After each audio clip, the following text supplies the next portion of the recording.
السلام علیکم ورحمۃ اللہ وبرکاتہ۔ الصلاۃ والسلام علیک یا رسول اللہ، الصلاۃ والسلام علیک یا نبی اللہ، الصلاۃ والسلام علیک یا حبیب اللہ، وعلی آلک واصحابک یا نور اللہ، صلی اللہ تعالی علیہ وسلم۔ الحمدللہ علی احسانہ۔ آج 14ویں تراویح اور 15واں پارہ ہم نے اللہ کی توفیق سے سماعت کرنے کی سعادتیں حاصل کی۔ اللہ تعالیٰ اس سے اپنی بارگاہ میں قبولیت کا شرف عطا فرمائے۔ آج ہم نے سورہ بنی اسرائیل، جسے سورۃ الاسراء بھی کہتے ہیں، اور سورہ کہف کا اکثر حصہ سماعت کیا۔ مضامین تو سورہ بنی اسرائیل میں بھی بڑے عبرت انگیز ہیں اور عبرت سے بھرپور ہے، لیکن آج ہم نے جو ہمارا خلاصہ روزانہ پیش ہوتا ہے اس میں سورۃ الکہف کا انتخاب کیا ہے کہ ہم اس لیے کہ پچھلے سالوں میں سورہ بنی اسرائیل پر گفتگو ہو چکی ہے، کئی مرتبہ ہو چکی۔ سورہ کہف روایتوں میں آتا ہے کہ جو شخص جمعہ کے دن سورہ کہف کی تلاوت کرے تو اللہ تبارک و تعالی اس کو فتنہ دجال سے محفوظ رکھے گا، اور اس سال کے کسی دن میں ہم نے دجال سے متعلق کافی کچھ گفتگو آپ کے سامنے کی ہے، آپ کو یاد ہوگی۔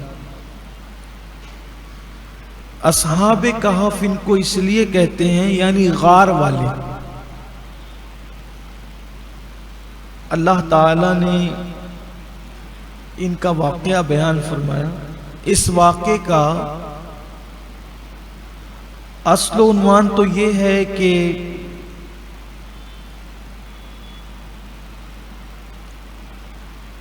مرنے کے بعد اللہ تبارک و تعالیٰ پھر اٹھائے گا، یہ اس کا اصل عنوان،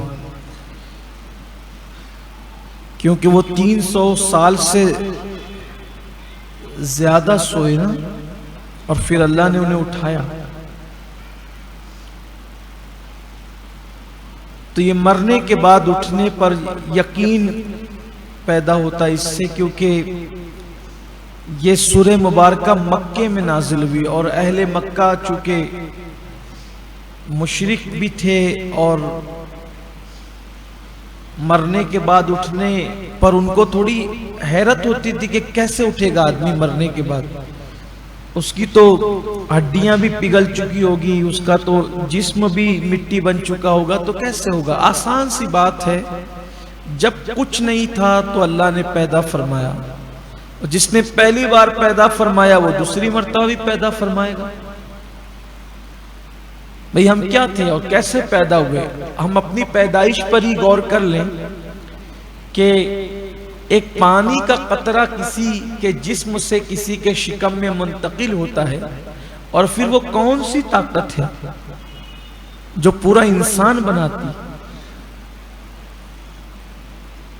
اور پھر انسان پیدا ہوتا ہے، اور تو جس نے پہلی بار پیدا کیا وہ دوبارہ بھی اٹھائے گا، اور ہمارا ایمان اور عقیدہ ہے کہ بالکل اٹھائے جائیں گے۔ بس اللہ سے دعا ہے کہ اللہ اپنے اور اپنے حبیب صلی اللہ علیہ وآلہ وسلم کے ساتھ وفا کی ہمیں توفیق عطا فرمائے۔ تو یہ اصحاب کہف کا واقعہ یہ ہے جو قرآن بیان کر رہا ہے کہ جب حضرت عیسیٰ علیہ السلام کو آسمانوں پر اٹھا لیا گیا تو عیسیٰ علیہ السلام کے آسمانوں پر اٹھائے جانے کے بعد چونکہ اکثر ماحول حضرت عیسیٰ علیہ السلام کے مخالف تھا اور یہودیوں کا ماحول تھا، چند ہی لوگ تھے جو عیسیٰ علیہ السلام پر ایمان لائے اور ان کے ساتھ رہے، ان کے ساتھ وفا کی۔ ان کو حواری کہا جاتا ہے، وہ عیسیٰ علیہ السلام کے حواری تھے، یعنی ایمان کی چنگاری عیسیٰ علیہ السلام کو آسمان پر اٹھانے سے پہلے عیسیٰ علیہ السلام نے چند لوگوں کے دل میں لگا دی تھی۔ جب عیسیٰ علیہ السلام کو پھانسی دینے کی کوشش کی گئی تو آپ اس کو بھی سن چکے ہیں، میں تفصیل سے عرض کر چکا ہوں گزشتہ نشستوں میں کہ پھر اللہ نے انہیں آسمان پہ اٹھا لیا، انہیں پھانسی نہیں دی گئی، سولی نہیں دے سکے، وہ کسی اور کو دے دیا اور اسی میں وہ شبے میں اور شک میں پڑے ہوئے ہیں۔ تو بعد میں آپ کے جو حوارین تھے، جو آپ کے حواری لوگ تھے، جو سچے پیروکار تھے عیسیٰ علیہ السلام کے، انہوں نے حضرت عیسیٰ علیہ السلام کے لائے ہوئے دین کی تبلیغ کی، اشاعت کی، اور لوگ پھر دھیرے دھیرے حضرت عیسیٰ علیہ السلام پر ایمان لانے لگے، اور لوگ عیسیٰ علیہ السلام جو نظریہ لے کر آئے تھے، جو عقیدہ لے کر آئے تھے، جو شریعت لے کر آئے تھے، لوگ اس کے پیروکار ہونے لگے۔ اب چونکہ یہ مذہب بڑھ رہا تھا تو یہود کو کب گوارا تھا کہ یہ مذہب بڑھتا؟ اس میں یہ ہوا کہ پھر ایک بادشاہ کا دور آیا، اس کا نام تھا دقیانوس۔ یہ جو بادشاہ تھا دقیانوس، آپ سنتے ہوں گے کہ یار یہ دقیانوسیت کہاں سے آ گئی، یہ دقیانوس زین کا آدمی ہے، تو ایسے ہی وہ ظالم تھا اور بڑا ظالم و جابر، اور انتہائی حضرت عیسیٰ علیہ السلام اور ان کے مذہب کا، ان کے دین کا وہ بدترین دشمن تھا دقیانوس۔ تو کرتا یہ تھا کہ جو بھی عیسیٰ علیہ السلام کا پیروکار نظر آتا، یہ اس کو کہتا کہ تو یہ عیسیٰ کا جو دین ہے، جو دین توحید، دیکھو آج کل جو عیسائی ہے وہ دین عیسیٰ پر نہیں ہے، وہ ایسے نام لیتے ہیں بس، کیونکہ عیسیٰ علیہ السلام کا دین تو وہی تھا جو عقیدہ ہمارے آقا علیہ السلام لے کر تشریف لائے۔ ہر نبی کا عقیدہ وہی تھا، ایک ہی تھا، کوئی الگ نہیں، کوئی فرق نہیں۔ احکامات میں، شریعت میں فرق ہے، عقیدہ وہی تھا، لا الہ الا اللہ، اللہ کے سوا کوئی معبود نہیں۔ ہر نبی توحید کا پیغام لے کر آئے، توحید کی دعوت لے کر آئے۔ تو یہ جو دقیانوس تھا، اس کے جو بت تھے، دیوی دیوتا تھے، اس میں سے ایک کا نام تھا ڈائنا دیوی۔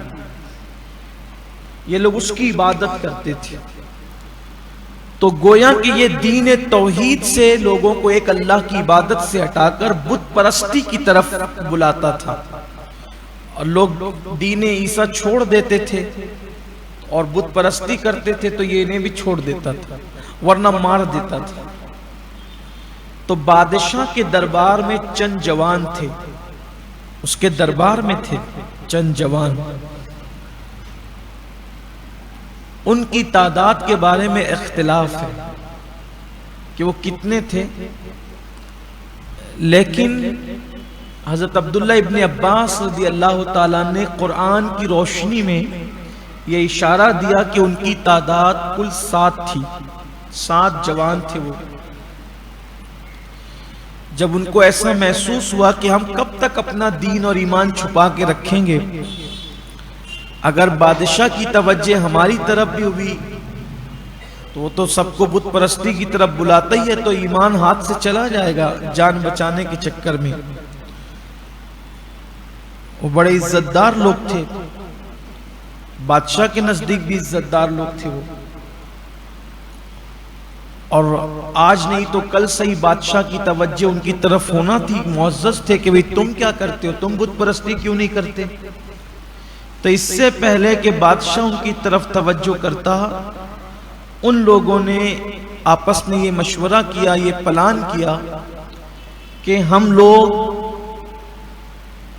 اپنا جو شہر ہے، ان کا اپنا شہر، اس کا نام افسوس بتایا جاتا ہے، اس شہر کا نام، شہر افسوس چھوڑ کر ہم چلے جائیں گے اور بہت دور ہم نے نکل جانا ہے، یہاں رہنا نہیں ہے، ایمان بچانے کے لیے اگر وطن چھوڑنا ہے تو چھوڑ دیں گے، دور چلے جائیں گے، اس کی حکومت اور سلطنت سے بھی دور، جہاں ہم اپنا ایمان اور عقیدہ بچا سکیں۔ لیکن اب یہ معزز جوان، ابتدائی جوانی تھی، شروعات جوانی تھی ان کی، اور جانا تھا ان کو دور، اور درباری بھی تھے، بادشاہ کے معزز بھی تھے، تو ان کو یوں لگا کہ اگر ہم نکل کر ڈائریکٹ سفر شروع کرتے ہیں تو ہماری تلاش اور ڈھونڈ ڈھانڈ تو مچے گی، پھر پکڑ لیے جائیں گے۔ تو انہوں نے یہ طریقہ اختیار کیا کہ بھئی ہم جب گھر سے نکلیں گے تو پہلے رات کے وقت ہم نکلیں گے تو جا کر ہم کچھ دن غار میں چھپیں گے، غار میں چھپیں گے تو تلاش ہماری ہوگی، تو پھر تلاشتے تلاشتے جب وہ تھک جائیں گے اور تلاش وغیرہ بند ہو جائے گی یا توجہ ہٹ جائے گی تو پھر ہم نکل کے آگے کا سفر شروع کریں گے۔ اب وہ رات کو نکلے، یہ جو میں بیان کر رہا ہوں یہ امام عبد الوہاب شعرانی رحمت اللہ علیہ کے حوالے سے بیان کر رہا ہوں۔ تو یہ رات کے وقت جب یہ جوان اپنا ایمان بچانے نکلے تو یہ چپکے سے دبے پیر جا رہے تھے، ان کے پیچھے ایک کتا بھی چل پڑا، تو ان کو توجہ ہوئی کہ بھئی یہ کتا، اس کا کام تو بھونکنا ہے، بھونکے گا یہ، اور بھونکے گا تو نہیں دیکھنے والا بھی آدمی ہمیں دیکھے گا، یہ پکڑا نہ دے ہمیں۔ تو ان کے ایک ساتھی نے پتھر اٹھایا اور کتے کو بھگانے کی کوشش کی۔ امام عبد الوہاب شعرانی لکھتے ہیں اپنی کتاب میں کہ جس وقت کتے کو ان میں سے ایک نے بھگانے کی کوشش کی تو کتے نے اللہ سے زبان مانگی اور اس کی اللہ مجھے زبان دے تاکہ میں ان سے بات کروں۔ اللہ نے اس کتے کو زبان دی، کتے نے اپنے پچھلے 2 پیر زمین پہ رکھے اور 2 پیر آگے کے اٹھائے، جیسے کوئی اپنے ہاتھ اٹھاتا ہے، اور ہاتھ اٹھا کے کہا اے اللہ والو، اپنا ایمان اور عقیدہ بچانے کے لیے قربانی دینے والوں، میں کتا ضرور ہوں، اگر اس خوف سے تم مجھے بھگا رہے ہو کہ میں تمہیں بھونک کر کے پکڑا دوں گا تو مجھے اس کا شعور ضرور ہے، کتا ہونے کے، جانور ہونے کے باوجود بھی، کہ کس پر بھونکنا چاہیے اور کس پر نہیں بھونکنا چاہیے۔ میں آپ پر بھونکوں گا نہیں، میں بھونکنے والا آدمی کتا نہیں ہوں، میں بھونکوں گا نہیں، بلکہ تم جہاں جاؤ گے میں کوشش کروں گا کہ تمہاری حفاظت کروں، محافظت کروں، مجھے اپنے ساتھ لے چلو۔ ان کو اطمینان ہو گیا تو انہوں نے پتھر پھینک دیا اور کتا بھی ساتھ چلنے لگا۔ قریب ہی میں غار تھا، اس غار کے اندر وہ گئے اور جا کر کے چونکہ رات تھی تو رات کے وقت انہوں نے سوچا کہ ابھی سو جاتے ہیں، صبح کو اٹھیں گے تو پلان کریں گے کہ آگے کرنا کیا ہے، اور وہ گئے اور غار میں سو گئے۔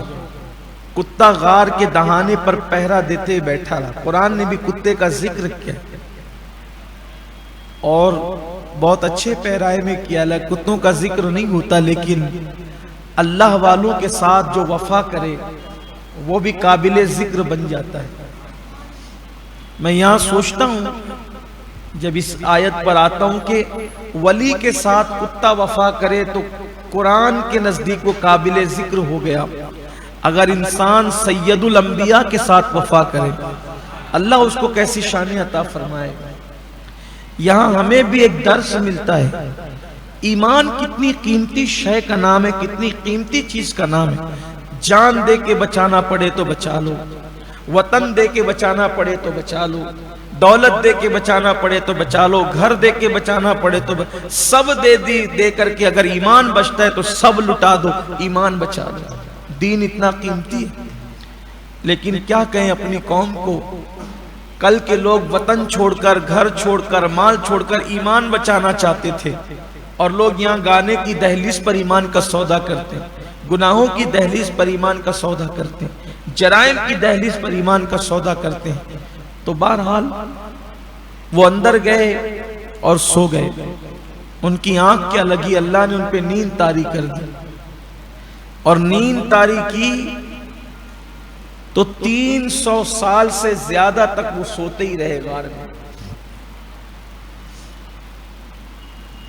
قرآن مقدس نے اہل کتاب کا ایک قول بھی نقل کیا کہ وہ 309 سال کی بات کرتے۔ بہرحال اصل علم اللہ کو ہے کہ وہ کتنے سال سوئے، 300 سال سے زائد سوئے، مگر وہ لوگ۔ دقیانوس ان کو ڈھونڈنے لگا، ظاہر سی بات ہے جب وہ غار میں سو گئے، دقیانوس ان کو تلاش کرنے لگا، تو اس کو پتہ چل گیا کہ وہ غار میں سو رہے ہیں۔ تو اس نے حکم جاری کیا کہ اب وہ غار میں اگر میرے ڈر سے جا کر کے سوئے ہیں تو ایک کام کرو کہ وہاں پر ایک بڑی دیوار تعمیر کر دو تاکہ اندر ہی وہ گھٹ گھٹ کے مر جائیں۔ مارنا تو مقصد ہی تھا، مر جائیں۔ تو یہ کام جس کو سونپا گیا اتفاق سے وہ بھی مومن تھا اور تھا بادشاہ کے دربار میں، تو بادشاہ نے کہا یہ کام تم کرو۔ تو اس نے یہ کام کیا کہ یہ پورا واقعہ ایک تانبے کی تختی پر لکھا، اور لکھ کر ان کے سب کے نام بھی لکھے، ساری تفصیلات لکھی، اور اس کو ایک صندوق میں رکھ کے اس دیواری کے اندر چن دیا اور پوری دیوار بنا دی۔ اور دوسری تختی ایسے ہی تانبے کی شاہی خزانے میں چھپا دی، کیونکہ اس کو معلوم تھا حکومتیں تو آتی جاتی، حکومتیں آتی جاتی ہیں لیکن مذہب وہی رہتے ہیں، حق مذہب ہے، حق کو کوئی مٹا نہیں سکتا۔ اب کچھ حاکم ایسے ہوتے ہیں جو مذہب کے دشمن ہوتے ہیں لیکن انہیں ذلیل ہو کے مٹ جانا ہے، دین حق کبھی نہیں مٹ سکتا۔ اس نے کتنی ہوشیاری کا کام کیا، اس شخص نے، وہ مسلمان تھا، اس نے ایک تختی صندوق میں رکھ کر کے دیوار میں چنوا دی، اور دوسری تختی اس نے چھپا دیا شاہی خزانے میں کہ کبھی جب بھی ہوگا معاملہ ہوگا۔ پھر اس کے بعد ان کو تو ایسا لگا کہ ہم نے دیوار چن دی ہے غار کے منہ پر، اب یہ سب اندر ہی گھٹ گھٹ کے مر جائیں گے۔ اللہ فرماتا ہے ہم نے ان کو سلایا، اور قرآن میں الفاظ جو آئے ہیں سبحان اللہ، ان کے کانوں پہ تھپکیاں دے کر سلایا۔ یہ بچے جب نہیں سوتے ہیں نا تو مائیں ان کو کانوں پر تھپکیاں دیتی ہے تو بچوں کو نیند اچھی آتی ہے۔ قدرت کہتی ہے ہم نے سلایا کانوں پہ تھپکیاں دے کر۔ اور غار کا جو منہ تھا، اللہ فرماتا ہے جب سورج نکلتا تھا اور ڈوبتا تھا تو اس کی کرنیں غار میں نہ جائیں، تو ہم کبھی سورج کو دائیں کر دیتے تھے، کبھی سورج کو بائیں کر دیتے تھے۔ ان کے اکرام میں سورج کا رستہ بدل دیا جاتا تھا، گویا ہوا جاتی رہتی تھی اس میں، روشنی جاتی رہتی تھی اس میں، لیکن سورج کی کرنیں نہیں جا پاتی تھی۔ کیوں؟ اس لیے کہ انہیں قدرت سلا رہی تھی۔ پھر دقیانوس اپنے دن پورے کرنے کے بعد مر گیا، بڑی عبرتناک موت ہوئی اس کی۔ پھر دقیانوس کے بعد بھی کئی بادشاہ آئے، وہ بھی مر گئے۔ کم و بیش 300 سال کا عرصہ یا اس سے زیادہ کا عرصہ بیت گیا۔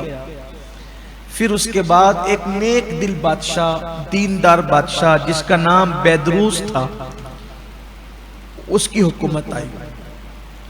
اس کی حکومت آئی تو چونکہ وہ دیندار تھا، دین عیسیٰ علیہ السلام پر تھا، تو لوگ مسلمان ہوتے چلے گئے، دین عیسیٰ کو قبول کرتے چلے گئے، حتیٰ کہ ایک بڑی تعداد میں لوگوں نے دین عیسیٰ کو قبول کر لیا۔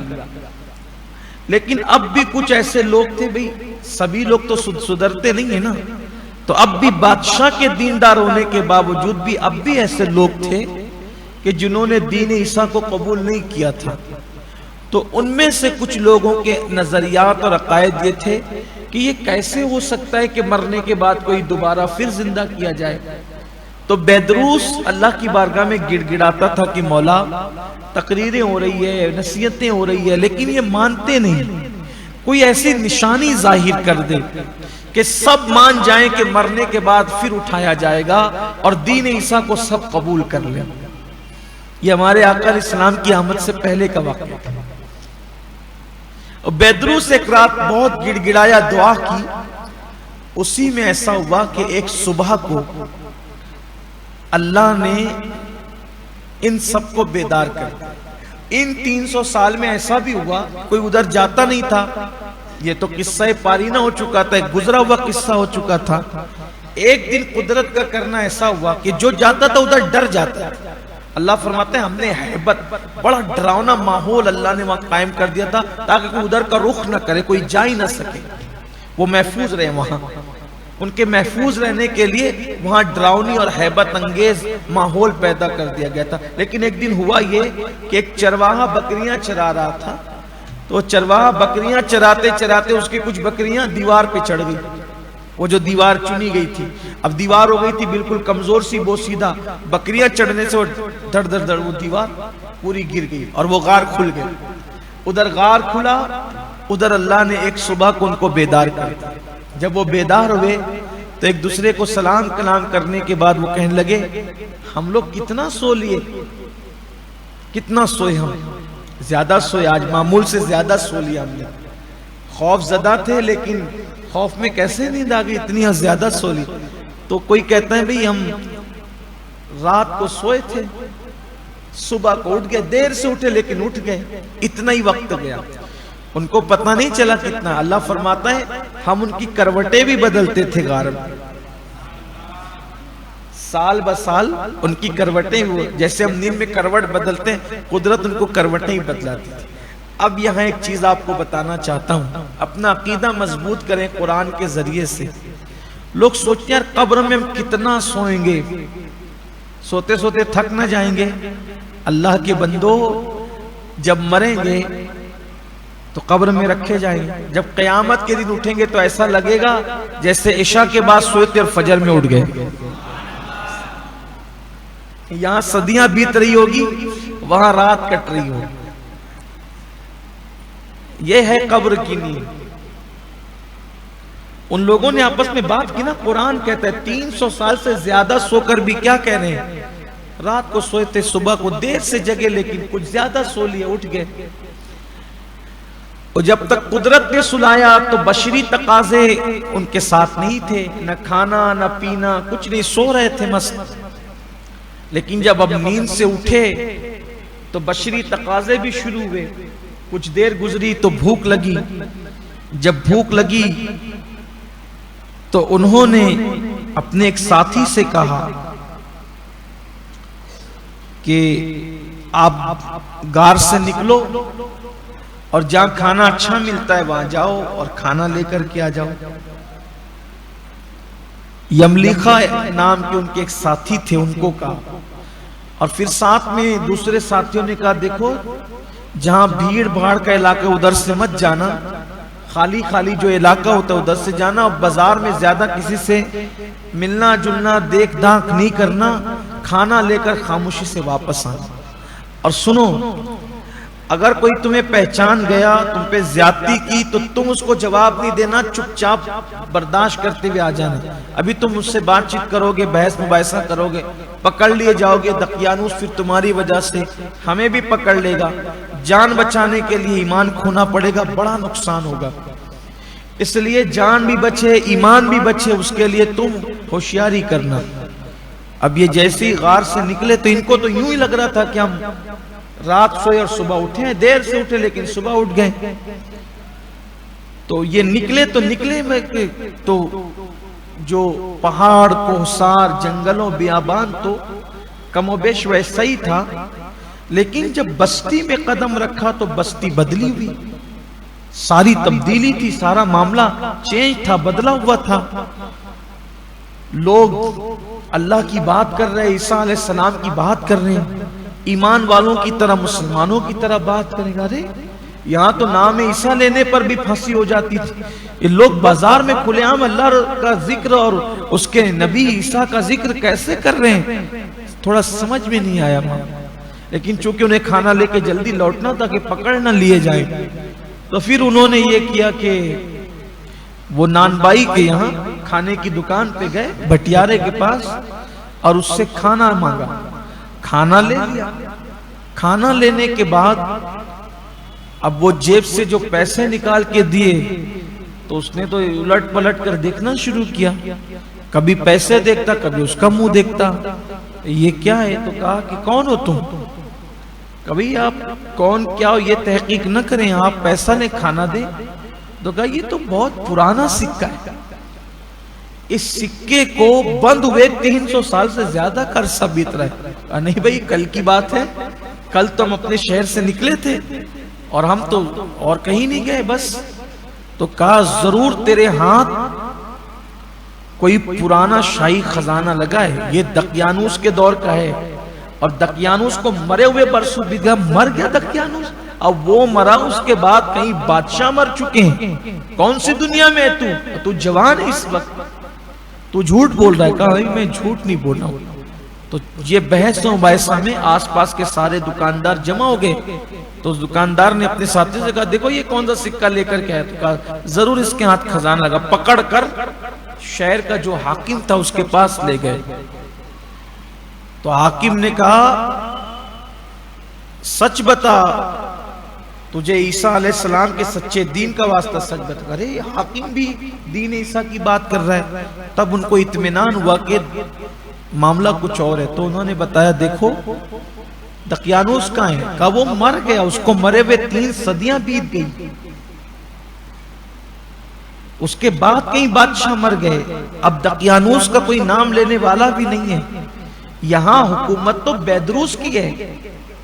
تو انہوں نے کہا ہم لوگ کل رات دقیانوس کے خوف سے اپنا ایمان بچانے کے لیے سفر کرنے لگے تو غار میں جا کے چھپے. رات کو سوئے، صبح اٹھ گئے اور یہ سارا معاملہ ہو رہا ہے. دیکھو میرے ساتھی وہاں موجود ہے، چل کر کے دیکھو. تو ان کو یاد آیا کہ وہ جو نیک آدمی تھا جس نے دیوار بنائی تھی، اس نے ایک صندوق میں ساری داستان رکھی تھی. اور یہ واقعہ تو لوگوں میں تھا کہ کچھ لوگوں میں تھا کہ کبھی ایسا ہوا تھا اور ایسا دیوار چن دی گئی تھی. جب آئے تو دیوار ٹوٹی ہوئی تھی. صندوق نکالا تو نام بھی اس میں تھے، واقعہ پورا تھا. لیکن پوری بھیڑ اکٹھا ہو کر کے یہ یملیخا کے ساتھ شہر کا حاکم بھی اور سب چلے. دور سے بھیڑ کا شور سن کر یہ سب کے سب کہنے لگے یملیخا پکڑا گئے اور اب کیا ہوگا. تو وہ استغفار کرنے لگے، کلمہ پڑھنے لگے کہ اب آخری وقت ہمارا آ گیا، جان دینا ہے لیکن ایمان نہیں دینا. لیکن جب وہ سب ساتھ میں آئے تو سارا معاملہ کھلا تو پتہ چلا کہ دقیانوس تو کب کا مر چکا اور ہم 300 سال سے زیادہ تک سوتے رہے. یہ اللہ کی نشانی تھی. جب یہ معاملہ ہوا تو حاکم نے بادشاہ کو بھی اطلاع دی. بادشاہ بھی اپنی فوج لے کر کے آ گیا اور پھر لوگوں پر ایک مرتبہ یقین پختہ ہو گیا کہ اللہ مرنے کے بعد پھر اٹھائے گا. پھر ان سب لوگوں نے بادشاہ کو دعائیں دی، ملاقات کی، اور پھر ان لوگوں نے کہا کہ اب ہم یہ چاہتے ہیں کہ آپ لوگ کے ساتھ نہ رہیں، ہم جہاں تھے وہاں چلے جائیں. اور پھر وہ واپس غار میں چلے گئے. تو غار میں وہ چلے گئے تو اللہ تعالیٰ نے پھر ان پر موت طاری فرما دی. ان پر موت طاری کر دی گئی اور ان کا کتا بھی، اس پر بھی موت طاری کر دی گئی. تو بیدروس جو بادشاہ تھا پھر اس نے وہاں پر ایک عالی شان مسجد بنوائی. اور تفسیر خازن میں لکھا ہوا ہے کہ سال میں 1 مرتبہ وہاں لوگ غار کی زیارت کے لیے آتے تھے اور وہاں زیارت کرتے تھے. تو یہ لکھنے کے بعد ہمارے بزرگوں نے لکھا ہے اس کا مطلب بزرگوں کے مزارات پر سال میں جمع ہو کر عرس کی روایات جو وہ بڑی پرانی ہیں اور وہاں مسجد بنائی گئی. اچھا یہ مسجد کا ذکر حدیث میں صرف نہیں ہے، قرآن میں بھی سورہ کہف میں کہ وہاں مسجد بنائی گئی، اللہ والوں کے قریب مسجد بنائی گئی وہاں. اب اگر وہاں جانا ناجائز ہوتا تو وہاں مسجد کیوں بنائی جاتی؟ جن احادیث میں یہ لکھا ہوا ہے نا کہ اپنے بزرگوں کے قبروں کو مسجد نہ بناؤ، تو وہاں سے مراد مسجد سے مراد یہ مسجد نہیں ہے، بلکہ یہ ہے کہ اس پہ جا کے سجدہ نہ کرو، اس کی طرف رک کر کے عبادت نہ کرو۔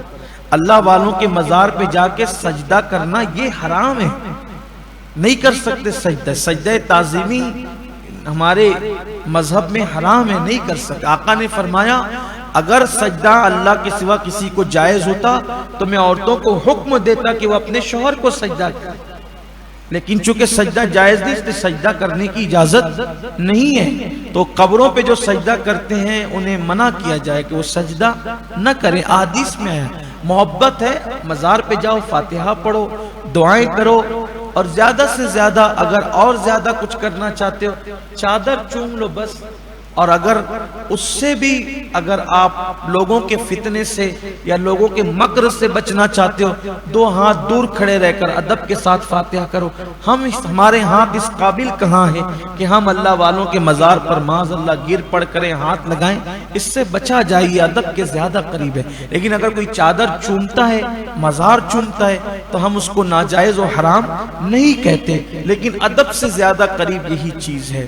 پھر اس کے بعد اللہ تعالیٰ نے ان پر جو ہے وہ موت تعریف فرما دی، اور بعض بزرگوں نے یہ بھی لکھا ہے کہ جب اللہ کے رسول صلی اللہ علیہ وآلہ وسلم معراج کی شب معراج پر تشریف لے گئے تو یہ اصحاب کہف کے لوگوں کو حضور علیہ السلام نے زندہ فرمایا پھر سے، اور انہوں نے حضور علیہ الصلوۃ والتسلیم کا کلمہ پڑھا، اور کلمہ پڑھ کے وہ حضور کی امت میں بھی شامل ہوئے۔ یعنی یہ بھی بات بیان کی جاتی ہے۔ یہ تھا اصحاب کہف کا واقعہ جو میں نے اختصار کے ساتھ عرض کیا۔ پھر سورہ کہف کے اندر ہی ایک دوسرا واقعہ اور ہے، اس کو بھی تھوڑا سا اختصار کے ساتھ بیان کر کے ہم اپنی گفتگو کو مکمل کرتے ہیں۔ وہ واقعہ ہے سفر موسیٰ علیہ السلام، حضرت موسیٰ علیہ السلام کا مجمع البحرین کی طرف سفر، دو دریاؤں کی طرف سفر۔ اس کا بیک گراؤنڈ اور پس منظر یہ ہے کہ ایک دن حضرت موسیٰ علیہ السلام اپنی قوم کے درمیان خطاب کر رہے تھے، گفتگو تقریر کر رہے تھے، وعظ کر رہے تھے۔ تو آپ کے وعظ میں ایسے اسرار و رموز تھے کہ لوگوں نے، ظاہر سی بات اللہ کے نبی تھے، نبی کی بات ہی جدا ہے، ایسے اسرار و رموز تھے لوگوں نے کبھی نہ سنے، بہت متاثر ہوئے۔ تو ایک شخص کھڑے ہو کر کہتا ہے اے موسیٰ علیہ السلام، اس وقت روئے زمین پر سب سے بڑا عالم کون ہے؟ اس کو بہت علم ہو۔ حضرت موسیٰ علیہ السلام نے کہا انا، میں ہوں، میرے پاس اس وقت سب سے زیادہ علم۔ حالانکہ اللہ کا فرمان کیا ہے؟ کل آپ سن چکے، سورہ یوسف میں آیا ہے ہر علم والے پر اللہ نے علم والا رکھا، ہر علم والے پر علم والا۔ کوئی بندہ یہ نہیں کہہ سکتا کہ مجھے بہت زیادہ علم بغیر کنارے کا سمندر ہے۔ کبھی کبھی ایسا ہوتا ہے کہ بیٹھ کے سننے والے بولنے والے سے زیادہ علم رکھتے ہیں، ایسا ہوتا ہے کبھی۔ آپ میں کے بہت سارے لوگ ایسے ہوں گے کہ جو مسائل مجھے نہیں معلوم ہے وہ مسائل آپ کو پتا ہوں گے، ہو سکتا ہے، پوسیبل ہے۔ ایسا ضروری نہیں ہے کہ مجھے ہی سب پتا ہے، ایسا نہیں۔ اور یہ دعویٰ اسلام پسند نہیں کرتا۔ امام اعظم ابو حنیفہ سے لوگوں نے 36 سوال کیے، کتنے؟ 36۔ 18 کے جواب میں آپ نے فرمایا مجھے نہیں معلوم۔ کیا؟ مجھے نہیں معلوم۔ آج کل ہم کیا کہتے ہیں؟ ارے کسی کتاب میں نہیں ہے۔ میرے بھائی تیرے علم میں نہیں ہے، یہ کیوں کہتا ہے کسی کتاب میں نہیں؟ تو نے کتاب کتنی پڑھی؟ کچھ لوگ کہتے ہیں کسی حدیث میں نہیں ہے، تو نے حدیث کتنی پڑھی؟ یہ کہنے سے کہ کسی حدیث میں نہیں، کسی کتاب میں نہیں، یہ کیوں نہیں کہتا کہ میرے علم میں نہیں ہے؟ اس لیے کہ حدیث، ہر حدیث پر اپنی نظر نہیں ہے، ہر کتاب پر اپنی نظر نہیں ہے، تو بہتر یہ کہہ دو کہ ہمارے علم میں نہیں ہے۔ لیکن آج کل یہ فیشن ہو گیا ہے، کسی حدیث میں نہیں، کسی حدیث۔ ارے میرے عزیز، تجھے تو پتہ ہی نہیں کہ حدیث بھی کتنی ہے۔ آج کل ہمارے نوجوان یہ کہنے لگے کسی حدیث میں نہیں، بتاؤ کسی حدیث میں نہیں۔ بلکہ یہاں ایک بات آج آپ کو بتاؤں، یہ بہت بڑی دیدہ دلیری ہے، کسی حدیث میں نہیں، کسی حدیث میں نہیں، کسی حدیث میں نہیں۔ پہلی بات تو آپ کو معلوم ہونا چاہیے کہ ہر حدیث ہم تک پہنچی ہی نہیں، یہ آپ کو معلوم ہونا چاہیے۔ وجہ اس کی کیا ہے اس کو سمجھ لیں آپ پہلے۔ وجہ اس کی یہ ہے کہ حدیث کا مطلب کیا، حضور اکرم صلی اللہ علیہ وآلہ وسلم نے جو فرمایا وہ حدیث، جو کیا وہ بھی حدیث، حضور اکرم صلی اللہ علیہ وآلہ وسلم کے سامنے جو کیا گیا اس پر حضور علیہ السلام چپ رہے وہ بھی حدیث۔ اس کی 3 قسمیں بیان کر دی گئی، حدیث قولی، فعلی اور تقریری۔ ٹھیک، اب حضور علیہ السلام جہاں بیٹھے وہاں گفتگو شروع کی، باتیں کی، کبھی ایک ہی آدمی نے سنا، کبھی پورے مجمع نے سنا، ایسے ہی ہوتا تھا نا، کیونکہ حضور علیہ السلام تو ایک بندہ ہوتا تھا تو اس کے سامنے بھی تو حضور گفتگو کرتے تھے نا، وہ بھی تو حدیث ہی ہے۔ 4 ہوتے تھے تو بھی گفتگو کرتے تھے، وہ بھی حدیث ہی ہے۔ کوئی فعل بھی لوگ دیکھ لیتے تھے، وہ بھی حدیث ہی ہے۔ اس طرح سے حضور نے جہاں جہاں بیٹھے، جہاں گفتگو کی، وہ سب حدیث ہے۔ تو بعض مرتبہ ایسا ہوا کہ بعض لوگوں نے اس کو سنا، سننے کے بعد انہوں نے کسی کو بیان نہیں کیا، انہیں موقع نہیں ملا، بیان نہیں کیا۔ ایک ہی آدمی نے سنا، 2 نے سنا، تو اب بیان نہیں کیا، وہ قبر میں گئے تو وہ حدیث ان کے سینے میں ہی ان کے قبر میں چلی گئی۔ ایسا ہو ممکن ہے، ہو سکتا ہے، ایسا ہوا۔ پھر اس کے بعد کیا ہوا کہ سننے والوں نے سنا، لکھ لیا، لکھنے کے بعد وہ لوگوں تک پہنچ نہیں سکی، انہی کے پاس تھی، کسی کو دیمک چاٹ گئی، وہ لکھا ہوا ذخیرہ گم ہو گیا، کھو گیا، ایسا بھی ہوا، یہ سب بھی ہوا۔ پھر اس کے بعد ایسا ہوا کہ بعض حدیثیں آئی تو صحیح، لکھی بھی گئی، کتابوں میں بھی آئی، لیکن جس وقت ہلاکو اور چنگیز خان کا دور آیا تو اس دور میں بغداد معلیٰ کے اندر جو مسلمانوں کے پاس سب سے بڑا ذخیرہ تھا، وہ ذخیرہ ان لوگوں نے یہ کیا کہ مسلمانوں کا علمی ذخیرہ ختم کر دو، تو انہوں نے یہ کیا کہ بڑی سے بڑی لائبریریاں سب کے سب اکٹھا کی، اور اکٹھا کرنے کے بعد ان ساری لائبریریوں کو، کتابوں کو انہوں نے جلا دیا، آگ لگا دیا، اور آگ لگانے کے بعد اس کو دریا میں بہا دیا۔ تو ان سب حادثات اور واقعات اور لوگوں کے خرد و برد سے بچ کر جو حدیثیں ہمارے پاس آئی وہ اتنی ہے جس کو آپ دیکھ رہے ہیں۔ بہت سی تو قبروں میں گئی سینوں کے اندر، بہت سی کتابوں کو دیمک چاٹ گئی، بہت سی حدیثوں کا حال یہ ہوا کہ ان کو جلا کر کے پانی میں بہا دیا گیا۔ اب آپ یہ کہتے ہیں کہ یہ چیز کسی حدیث میں نہیں، تو یہ کیوں دعویٰ کرتے ہو کسی حدیث میں نہیں؟ ہو سکتا ہے کہ یہ اسی حدیث میں ہو جس کو جلا کر بہا دیا، ممکن ہے، پوسیبل ہے۔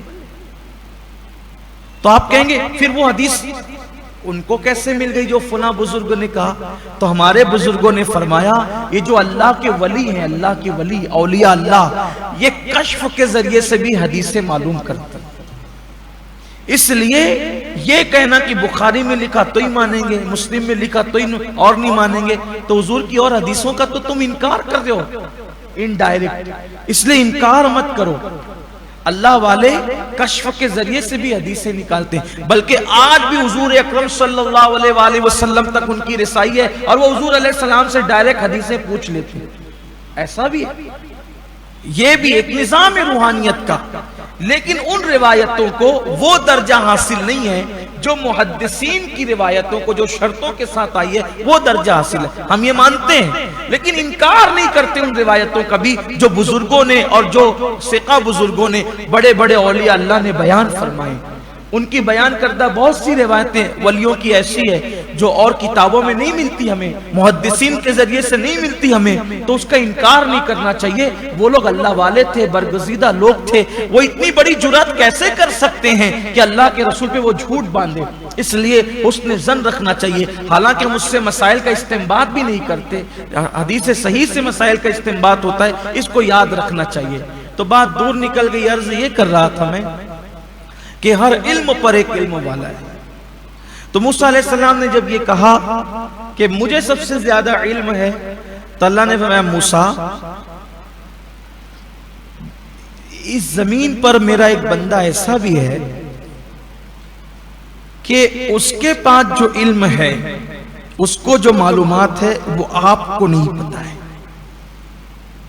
وہ آپ کو نہیں معلوم ہے. یعنی علم الاسرار، باطنی علم، وہ جو علم الاسرار ہے، باطنی علوم ہے، وہ جو جانتا ہے وہ آپ کو نہیں پتا. لیکن یہ موسیٰ علیہ السلام کی شان ہے، اللہ کے نبی تھے. آپ نے اس کی مولا اگر وہ زمین پر ہے تو میں اس کو ملنا چاہتا ہوں اور وہ سیکھنا چاہتا ہوں. میں اس سے پتا چلا کہ کتنے بھی بڑے ہو جاؤ، اگر علم کا خزانہ کہیں تو اس کو سیکھو.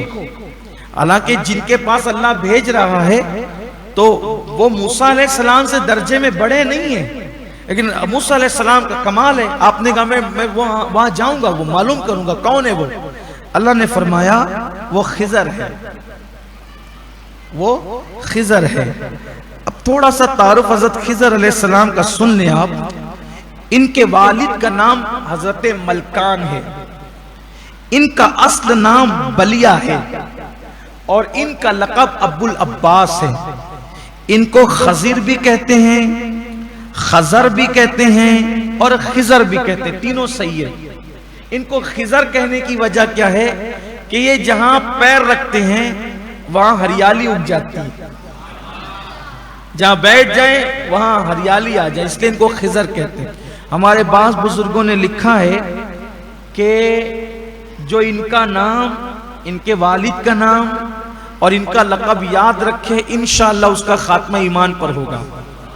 نام بلیا اور ان کا لقب ابو العباس، یعنی ان کی کنیت ابو العباس، اور ان کے والد کا نام ملکان.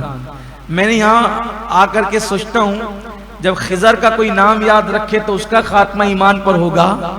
جانے خضر محمد الرسول اللہ کا نام کوئی جپتا رہے تو اس کا خاتمہ ایمان پر کیوں نہیں ہوگا انشاءاللہ. کیونکہ کہاں خضر ہے، کہاں جانے خضر ہے، کہاں بشر ہے، کہاں جانے بشر ہے، کہاں بشر ہے، کہاں خیر البشر ہے.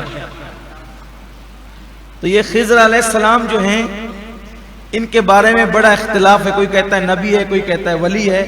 اب ہم اس میں نہیں پڑھتے، ہم کہتے ہیں جو ہیں وہ ہیں. اب اس پہ کیا بحث کریں، تو عوام پہ کیا بحث کا دروازہ کھولنا. دیکھو ابھی جو ہم نے سورہ کہف میں جو جناب اصحاب کہف کا واقعہ پڑھا نا، اس میں اللہ یہی کہتا ہے. یہ کچھ لوگ کہتے ہیں وہ 3 ہے، چوتھا کتا ہے، کچھ لوگ کہتے ہیں 4 ہے، 5واں کتا ہے، کچھ لوگ کہتے ہیں وہ 6 ہے، 7واں کتا ہے، کوئی کہتے ہیں وہ 7 ہے، 8واں کتا ہے. لوگ اس طرح بحث کرتے ہیں. اللہ کہتا ہے بحث کو چھوڑو، اس میں سے عبرت لے لو. جو بھی ہے ان کی تعداد لوگ ظن، تخمین اور اپنی اپنی مرضی سے بولتے ہیں. اس کا علم اللہ کے پاس. کوئی کہتا ہے اتنے سال سوئے، اتنے سال سوئے. اللہ کہتا ہے اللہ کے پاس اس کا علم ہے. تو زیادہ بحث میں نہیں پڑھنے کا، واقعات سے عبرت لینے کا. بس ہمیں کیا پتا اور ہمیں اس سے کیا کرنا. ہم تو سب نبیوں پر ایمان لائے. تحقیق کا کام علماء کا کام ہے، عوام کا کام ہے عبرت لے. زیادہ جو وہ ڈیپ میں نہ گھسیں کہ آپ خود ہی جنبل میں پڑ جائیں، مسائل میں گھر جائیں. ایسا نہیں. اللہ نے علم دیا جن کو وہ تحقیق کرتے ہیں، باتیں کرتے ہیں. لیکن زیادہ تر بزرگان دین یہی کہتے ہیں، ان کے بارے میں جلالین کے اندر یہ بات موجود ہے. اکثر علماء کا قول یہی ہے کہ آپ اللہ کے ولی ہیں. زیادہ تر میں نے جلالین سے پڑھ دیا. اب آپ کا ذوق جس کو قبول کرے آپ کرے، لیکن بحث کا دروازہ میں نہیں کھولنا. اس کا خیال رکھنا. یہ زندہ ہے، ابھی بھی زندہ ہے. خضر ابھی بھی زندہ ہے. یہ سکندر ذوالقرنین کے خالہ زاد بھائی ہیں. آگے ابھی کل ان کا ذکر آ جائے گا، سکندر ذوالقرنین کا. سورہ کہف کا اینڈ اسی پر ہو رہا ہے. تو ان دونوں کو چاہیے تھا آب حیات. آب حیات کوئی کہانی قصہ، ہوائی قصہ نہیں، یہ حقیقت ہے. آب حیات، انہوں نے آب حیات پیا ہے. خضر کو مل گئے آب حیات. دونوں ڈھونڈنے نکلے تھے لیکن خضر کو مل گئے آب حیات، اس لیے وہ زندہ ہیں اور انشاءاللہ قیامت تک زندہ رہیں گے۔ ابھی بھی یہ زندہ ہیں اور سال میں ایک مرتبہ یہ حاجیوں کا جب حج کا موسم آتا ہے تو مینا میں یہ وہاں بکروں کا اور جانوروں کا بزنس کرنے آتے ہیں، اور ان حاجیوں سے یہ سال بھر کا اتنا کما لیتے ہیں کہ سال بھر ان کے لیے وہ کافی ہو جاتا ہے۔ حضرت خضر علیہ السلام بڑے خوبصورت ہیں اور عمر زیادہ ہے نا، تو پھر اس کا اثر بھی ہے، لیکن اکثر یہ دریاؤں کے آس پاس ہوتے ہیں، سمندروں کے آس پاس۔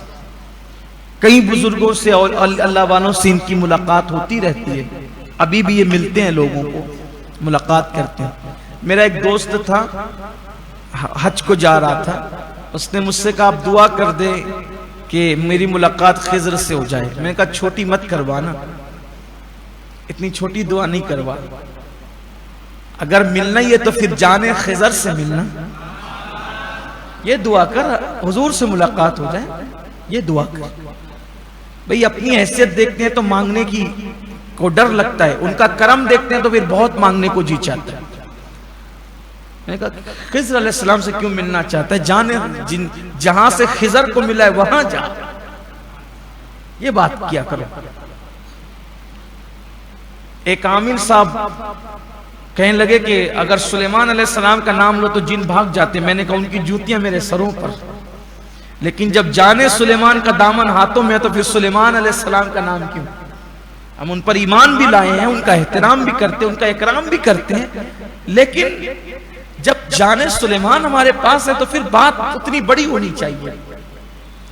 میں آپ کو صرف یہی کہنا چاہتا ہوں، سب بزرگوں کی، نبیوں کی، ولیوں کی، سب کی اہمیت سرآنکھوں پر، لیکن کسی کا احسان کیوں اٹھائیں، کسی کو حالات کیوں بتائیں؟ تم ہی سے مانگیں گے، تم ہی دو گے، تمہارے در سے ہی لو لگیں گے۔ مزاج بڑا رکھو، بڑے آقا کے غلام ہو، مزاج بڑا رکھو، بڑی بارگاہ سے وابستہ رہو۔ معاذ اللہ اس کا یہ مطلب نہیں کہ دوسروں کا بائیکاٹ کی بات کرنا، ہمارا تو ایمان ہے نا، آمنت باللہ و ملائکتہ و کتبہ و رسولہ، ہم لوگ فرق نہیں کرتے نا۔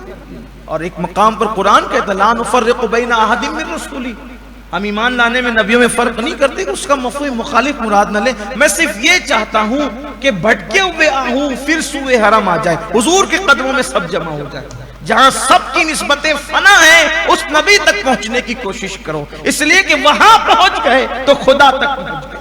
بخدا خدا کا یہی ہے در، نہیں اور کوئی مفر مقر، جو وہاں سے ہو یہیں آ کے ہو، جو یہاں نہیں تو وہاں نہیں۔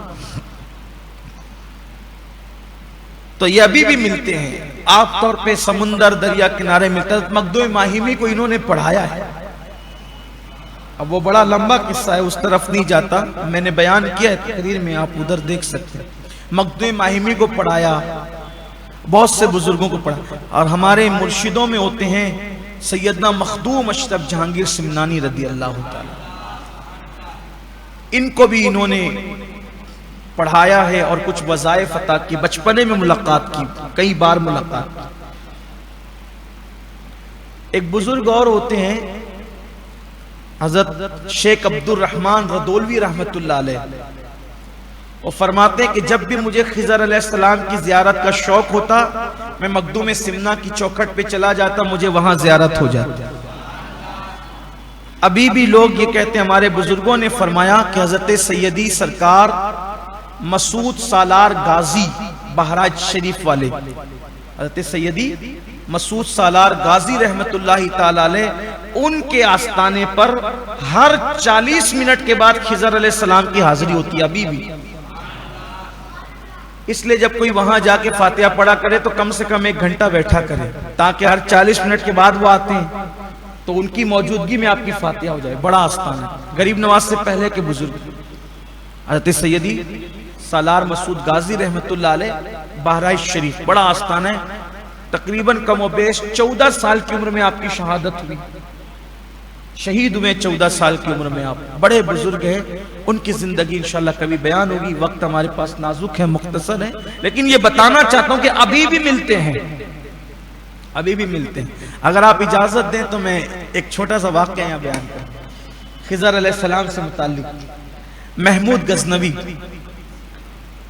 انہی کے بھانجے ہیں حضرت سیدی مسعود سالار غازی رحمت اللہ علیہ.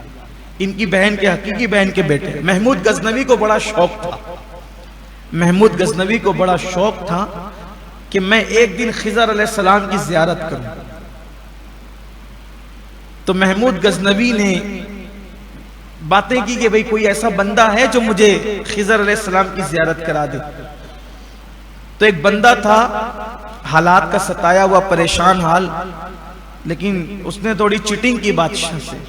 اس نے کہا بادشاہ میرے پاس ایسا عمل ہے میں کرا سکتا ہوں. ایسے ہوتے ہیں نا عملیات والے جو پھیک پھاک کرتے رہتے ہیں کہ میں جب وہ حضور کا دیدار کرا دوں گا اور میں یہ کرا دوں گا.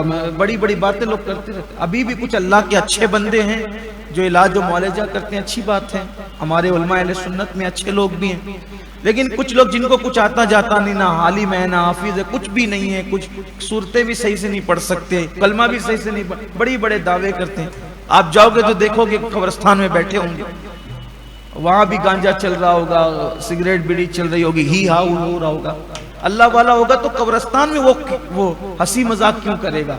اللہ والوں کی شان جدا ہے. وہ لوگوں کا حال ہی عجیب ہے. اللہ رحم فرمائے. اور لوگوں کو مسجد میں اللہ نہیں چاہیے. لوگ ایسے لوگ کے پیچھے جا کے وہاں اللہ ملے گا. ارے پاگل،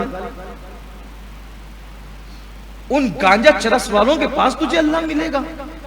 اللہ ملے گا تو اللہ والوں کے یہاں ملے گا نا. اللہ تو گانجا چرس والوں کے پیچھے گھوم رہا ہے، بھاگ رہا ہے. اللہ رحم فرمائے. بس حال عجیب ہے لوگوں کو. بلکہ لوگ کہتے ہیں یہ مولانا لوگ کو کیا پتا، اللہ کا پتا، ان کو کیا پتا. وہ ان کو پتا جو چرس پی رہے، گانجا پی رہے. یہ حال ہے. اللہ رحم فرمائے میری قوم. اللہ کا پتہ اللہ والوں سے پوچھو. اللہ کا قرب اللہ کی عبادت میں ہے. بہرحال تو محمود غزنوی نے کہا کہ مجھے چاہیے خضر علیہ السلام کا دیدار. چٹنگ باز تھا. اس نے کہا بادشاہ میں تجھے دیدار کرا دوں گا خضر علیہ السلام کا، لیکن تجھے ایک کام کرنا پڑے گا. میرے گھر کا خرچہ پانی تجھے اتنے مہینوں کا بھرنا پڑے گا، چونکہ اس کے لیے کوئی عمل کرنا پڑے گا. دریا کے قریب جا کر کے، جنگل میں جا کر کے، دریا کے قریب بیٹھ کر پھر تجھے خضر کا دیدار ہوگا. بادشاہ کے لیے کیا تھا، دے دیا جتنا مانگا. اب یہ ادھر راشن پانی پھر ختم ہو گیا تو آیا کہ کہا ابھی کچھ معاملہ رہ گیا، دیدار نہیں ہو سکتا، پھر کچھ دو. پھر دے دیا. پھر کہا کہ کچھ معاملہ رہ گیا، پھر دو. پھر لے لیا. ایسے 3-4 بار جو لینا تھا لے لیا. بادشاہ کو پھر کہا بھئی دیکھیے تو اتنا وقت برباد کر رہا ہے، یہ صحیح نہیں ہے. تو پھر اس نے کہا بادشاہ معاف کر دیجئے، میرے بچے بھوکے پیاسے تھے، میں غریب تھا، پریشان حال تھا، اس وجہ سے جو ہے وہ میں نے آپ کے ساتھ چیٹنگ کی، آپ مجھے معاف کر دیں، میں نہیں کرا سکتا دیدار. اس نے انہوں نے سوچا کہ یار اب زیادہ کرنے میں زیادہ گڑبڑ ہوگی زیادہ، تو کہا کہ میں نہیں کرا سکتا، معاف کر دیں مجھے آپ. بادشاہ غصہ آ گیا. یار تو نے تو خضر کے نام پہ چیٹنگ کی، میرے جذبات سے کھیلا تو نے، میں تجھے چھوڑوں گا نہیں. بادشاہ نے کہا اس کے ساتھ سلوک کیا کریں، اس کے ساتھ سلوک کیا کرنا چاہیے. تو بادشاہ نے دربار بلایا، بڑے بڑے عمرہ کو، وزراء کو، سب کو طلب کیا. سب آ کے بیٹھ گئے. اس میں سے عوام کو بھی اجازت تھی کہ جو چاہیں آ جائیں. ایک فیصلہ ہونا تھا چیٹنگ باز کا. سب جمع ہو کر کے بیٹھ گئے. سب آ کر کے بیٹھتے گئے دربار میں. جس کا جو منصب تھا، ایک بزرگ آئے جنہوں نے اپنے چہرے پر اس طریقے سے کپڑا ڈال رکھا تھا. میں صرف سمجھانے کے لیے کہہ رہا ہوں، اس کی جو بھی پوزیشن ہو، کپڑا یوں ڈال رکھا تھا. صاف سا چہرہ نظر نہیں آتا تھا، لیکن دیکھ کر چہرے کی چمک بتاتی تھی کہ کوئی خاص ہستی. اب جب دربار سجا تو دربار میں مقدمہ پڑھا گیا کہ خضر علیہ السلام کی زیارت کے نام پر ہمارے بادشاہ کے ساتھ دھوکہ ہوا ہے، اور یہ دھوکہ دینے والا شخص یہ ہے، اس کی کیا سزا ہونی چاہیے. ایک آدمی کھڑا ہوا، بادشاہ کے مصاحبین میں سے تھا، کھڑا ہوا، کھڑے ہو کر کے کہتا ہے بادشاہ خضر کے نام پر اس نے آپ کے ساتھ دھوکہ کیا ہے، اس لیے ایک کام کرو، جلاد کو بلاؤ اور اس کی گردن اڑا دو، اس کے ٹکڑے ٹکڑے کر دو۔ یہ کہہ کے وہ بیٹھ گیا۔ بادشاہ نے سب طرف دیکھا تو وہی جو بزرگ چہرے پر یوں کر کے بیٹھے ہوئے تھے اور ہلکا سا چہرے کی روشنی نورانیت نظر آ رہی تھی۔ انہوں نے کہا بادشاہ یہ بہت صحیح کہا، صحیح کہا، ان کی بات بہت سچی ہے، صحیح ہے۔ ابھی یہ انہوں نے کہا، دوسرے نے اٹھ کر کہا بادشاہ اس نے بڑا دھوکہ کیا آپ کے ساتھ، وہ بھی خضر علیہ السلام جیسی ہستی کے نام پہ۔ تو آپ ایک کام کریں، اس کو کتوں کے حوالے کر دیں تاکہ کتے اس کو نوچ نوچ کر کھائیں اور پتہ چلے کہ بادشاہ کے ساتھ دھوکہ دینے کا انجام کیا ہے۔ وہ بزرگوں نے پھر کہا بہت صحیح کہا، اس نے بہت صحیح کہہ رہا ہے۔ پھر وہ بزرگ چپ نہیں رہے، وہ بول دیا انہوں نے۔ پھر بادشاہ اور لوگوں سے بھی پوچھا، ایاز جو بڑے قریبی وزیر تھے، ایاز نے کہا، کھڑے ہو کے کہا بادشاہ آپ کے دسترخوان پہ ہزاروں لوگ کھاتے ہیں اور جو آتا ہے آپ سے کچھ نہ کچھ لے جاتا ہے، بچے والا تھا، اولاد والا تھا، غریب تھا، مفلس تھا، ٹھیک ہے غلطی ہو گئی اس سے، اس کو اس طریقے سے آپ سے مال جھوٹ بول کے حاصل نہیں کرنا چاہیے تھا، سیدھا سیدھا جیسے اور لوگ آ کر کے مانگ لے جاتے ویسے یہ بھی مانگ کر لے کر جاتا، لیکن اس سے غلطی ہو گئی۔ کریموں کا کام ہوتا ہے معاف کر دینا، معاف کر دیجیے اس کو۔ آخر اس نے اتنا لے گیا تو کیا لے گیا، آپ کے خزانے سے کہاں کم ہوا، ٹھیک ہے معاف کر دیجئے۔ اس بزرگ نے کہا بہت صحیح کہا، اس نے صحیح بولتا ہے۔ اب بادشاہ کو غصہ ادھر آ گیا کہ جو بہت بات بولتا ہے کہتا ہے صحیح بولتا ہے، صحیح بولتا ہے، قتل کا معاملہ ہو تو صحیح، کتوں کا معاملہ ہو تو صحیح، معاف کرنے کا معاملہ ہو تو صحیح۔ بادشاہ نے کہا او بزرگ تیرا چہرہ تو مجھے نہیں دکھتا، لیکن یہ جو باتیں سب الگ الگ کرتے ہیں آپ سب کی تصدیق کرتے کہ صحیح بولا صحیح بولا۔ اب بادشاہ بات یہ ہے کہ ہر آدمی اپنے خون کی بنیاد پہ بولی بولتا ہے، بولی سے خون کی اصلیت سمجھ میں آتی ہے، بولی سے اس کے باپ داداؤں کی اہمیت اور وقار سمجھ میں آتا ہے۔ کیا مطلب؟ کہ جس نے کہا نا کہ جلاد کو بلاؤ ٹکڑے کروا دو، تو یہ جلاد کی اولاد میں سے آپ تحقیق کریں، آپ تحقیق کریں کہ گزرے ہوئے بادشاہوں کے پاس اس کے باپ دادا جلاد کا کام کرتے تھے، تو اسے جلاد یاد ہے کہ جلاد کا خون ہے تو جلاد یاد آیا۔ اکا دوسرا اس کو بھی دیکھیں، اس کی بھی تحقیق کریں کہ اس کے باپ دادا پچھلے بادشاہوں کے کتے نہلاتے تھے، انہیں کتے یاد آئے، انہیں کتے یاد آئے۔ اکا یہ جو ایاز ہے نا، ایاز یہ سید ہے، سید، یہ حسن و حسین کی اولاد میں سے، علی کی اولاد میں سے، یہ اس کا نسب وہاں تک ملتا ہے، کریموں کی اولاد میں سے ہے، اس لیے ان کا کام تھا معاف کرنا، تو اس نے معاف کرنے کی بات کی، اس نے معاف کرنے کی بات کی۔ خون بول رہا ہے یہاں، خون بول رہا ہے، اس نے معاف کرنے کی بات کی۔ محمود نے کہا ایاز تم وزیر بن کر رہے، اپنا نسب مجھ سے چھپاتے رہے، ابھی تک بتایا نہیں کہ تم آل پیغمبر ہو، آل نبی ہو، تم نے بتایا نہیں۔ ایاز کھڑے ہو کے کہتے ہیں نا میرا چھپا ہوا راز جب انہوں نے ظاہر کر دیا تو اب میں ان کو چھپا نہیں رہنے دوں گا۔ اور تمہیں پتہ ہے وہ جو سامنے جو بزرگ بیٹھا ہے وہ کون ہے، جو یہ ساری باتیں کر رہا ہے اور پردے اٹھا رہا ہے؟ وہی تو خضر علیہ السلام ہے۔ آج ہمارے دربار میں آئے خضر، دیکھ لو، زیارت کر لو خضر کی، یہ بات ہے۔ تو خضر علیہ السلام نے کئی لوگوں کی زیارت کرائی۔ ان چیزوں کو آپ یاد رکھیں۔ اب ہمارا وقت ہو گیا ہے، بقیہ ہم کل اس سے ملی ہوئی گفتگو کریں گے انشاءاللہ، اس لیے کہ یہ واقعہ ابھی قرآن میں پڑھا جانا ہے، کل بھی کچھ آج آدھا پڑھا گیا، کل کچھ پڑھا جانا ہے، کل انشاءاللہ تعالی اس پر ہم گفتگو کریں گے۔ مزید حضرت خضر علیہ السلام کے اور بڑے خوبصورت واقعات ہیں۔ اللہ تعالیٰ جو وہ جناب خضر علیہ السلام کی برکتیں بھی ہمیں نصیب فرمائیں۔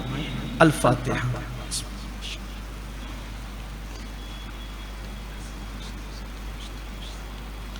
ان اللہ وملائکتہ یصلون علی النبی یا ایھا الذین آمنوا صلوا علیہ وسلموا تسلیما۔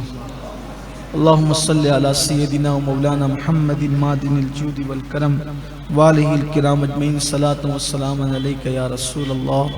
سبحان ربک رب العزت عما یصفون وسلام علی المرسلین والحمد للہ رب العالمین۔